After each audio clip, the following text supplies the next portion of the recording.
ఎవరైతే వైఎస్ఆర్సీపీ నేత ఎవరైతే కురుబలింగమయ్య హత్య చేశారో ఆ కుటుంబాన్ని, హత్య గావించబడ్డ ఆ కురుబలింగమయ్య కుటుంబాన్ని పరామర్శించడానికి జగన్మోహన్ రెడ్డి గారు సత్యసాయి జిల్లా రామగిరి ఆ రాప్తాడు అక్కడ పర్యటించడం అయితే జరిగింది. ఆ కుటుంబాన్ని పరామర్శించడానికి వెళ్ళడం జరిగింది. ఇదంతా ఒక ఎత్తు అయితే జగన్మోహన్ రెడ్డి గారు హెలికాప్టర్లో అక్కడ దిగిన తర్వాత భద్రతా లోపం కొట్టొచ్చినట్టు కనిపించింది. ఎలా అంటే అక్కడ వచ్చిన జనం తాకిడికి హెలికాప్టర్ విండ్ షీల్డ్ అయితే కనుక దెబ్బతింటం అయితే జరిగిందంట. కాబట్టి మళ్ళా తిరుగు ప్రయాణంలో బెంగళూరు వెళ్లాల్సి ఉండగా జగన్మోహన్ రెడ్డి గారు అదే హెలికాప్టర్లో వెనక్కి వెళ్లాల్సి ఉండగా ఆ విండ్ షీల్డ్ దెబ్బతింటం వల్ల వీఐపీలని మేము ఇలా విండ్ షీల్డ్ దెబ్బతింది కాబట్టి ఎలాంటప్పుడు మేము తీసుకెళ్ళలేము, కాబట్టి దయచేసి ఏమనుకోవద్దని ఆ పైలట్లు చెప్పడంతో తిరుగు ప్రయాణంలో మరలా రోడ్డు మార్గాన జగన్మోహన్ రెడ్డి గారు వెళ్లాల్సి వచ్చింది.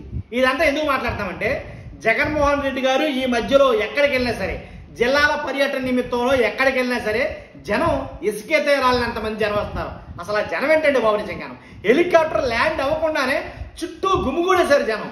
అయితే ల్యాండ్ అయిన తర్వాత ఒక్కసారిగా జనమంతా ఆ హెలికాప్టర్ మీద పడేసరికి విండ్షీల్డ్ ఏంటి ఏదైనా ఇరిగిపోవచ్చు. కాబట్టి కాకపోతే హెలికాప్టర్ ల్యాండ్ అయ్యే దగ్గర వాస్తవానికి ముఖ్యమంత్రి గారైనా లేదా ఉప ముఖ్యమంత్రి గారైనా లేకపోతే మాజీ ముఖ్యమంత్రి గారైనా ఎవరైనా సరే హెలికాప్టర్ ల్యాండింగ్ టైంలో అక్కడ చుట్టూ చాలా భద్రత అయితే ఉంటుంది. కానీ ఇక్కడైతే భద్రత లోపించింది.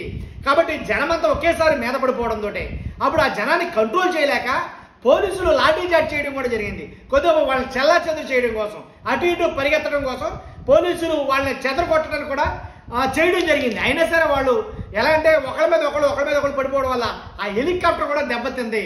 విండ్షీల్డ్ అనేది క్లియర్ కట్గా చెప్తున్నారు. కాబట్టి వాస్తవానికి అయితే కనుక ఏదేమైనప్పటికీ జగన్ గారి పర్యటనలో భద్రతా లోపం అనేది ప్రతిసారి కొట్టొచ్చినట్టు కనపడుతుందని వైఎస్ఆర్సీపీ శ్రేణులు ఆరోపిస్తూనే ఉన్నారు. మొన్న ఏదైతే రీసెంట్గా గుంటూరు జిల్లాలో మిర్చి యార్డు విషయంలో వెళ్ళినప్పుడు అప్పుడు కూడా అంతే బేభత్సమైన జనం. అసలు మన మామూలుగా ఇసుక వేస్తే రాలినంత మంది జనం వచ్చారు. కానీ అంత జనం వస్తారని తెలుసు.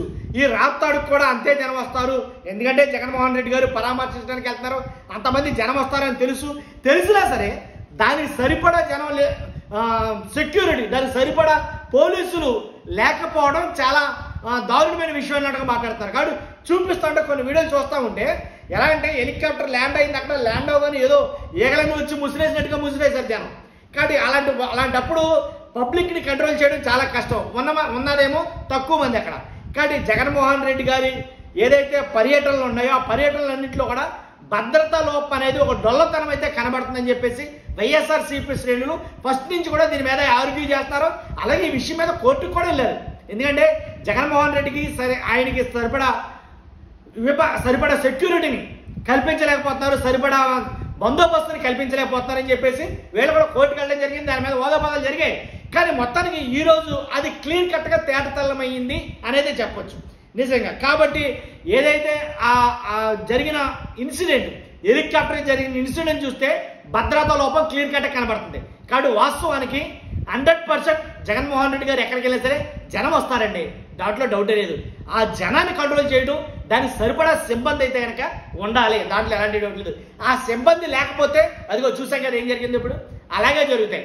కాబట్టి తగినటువంటి సిబ్బంది అయితే కనుక జగన్మోహన్ రెడ్డి గారు ఖచ్చితంగా అపాయింట్ చేయాల్సిందే, ఉండాల్సిందే. ఎందుకంటే జనం తండోపతండాలుగా వస్తున్నారండి.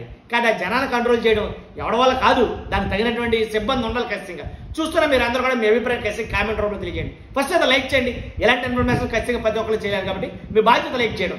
అంతేకాదు పక్కాగా మన ఛానల్ సబ్స్క్రైబ్ చేయండి. Thank you very much.